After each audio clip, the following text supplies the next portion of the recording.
नमस्कार, मी हर्षदा मस्के कोपरगाव येथून Riyansh Multitech private limited या कंपनीचे आरोग्य सल्लागार म्हणून मी काम करते। तर आज आपण आलेलो आहे कळवण या ठिकाणी। तर या ठिकाणी मंगला थोरात या मावशींना आपण काही दिवसांपूर्वी अमृत ज्यूस दिलं होतं। तर अमृत ज्यूस कशासाठी दिलं होतं आणि अमृत ज्यूस घेण्या अगोदर त्यांना काय त्रास होता, अमृत ज्यूस घेतल्यानंतर त्यांना काय रिझल्ट मिळाला हे आपण ऐकू त्यांच्याच तोंडून। नमस्कार मावशी। नमस्कार, तुमचं नाव सांगा। मंगला रमेश थोरात। तुम्हाला काय त्रास होता? तेच त्रास ना गर्भपिशवीचा। गर्भपिशवीचं काय होतं? गाठ होती ना गर्भपिशवी। गर्भपिशवीला गाठ होती। अजून नंतर गर्भपिशवीचं ऑपरेशन केल्यानंतर परत मला गाठा सांगितल्या। म्हणजे एक ऑपरेशन केलं तुम्ही गर्भपिशवीचं? गर्भपिशवीचं केलं, गाठांचं बी केलं। बर, दोन ऑपरेशन झाले तुमचे।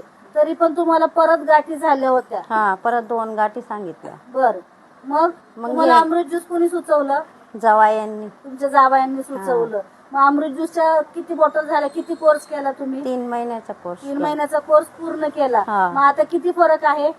भरपूर फरक पडला मला। त्या गाठी विरघळल्या तुमच्या? हा। आणि डॉक्टरांनी गर्भपिशवीचा कॅन्सर सांगितलं होतं असं कळलं मला। हो बरोबर? हो। बघा मित्रांनो, मावशींना गर्भपिशवीचा कॅन्सर होता।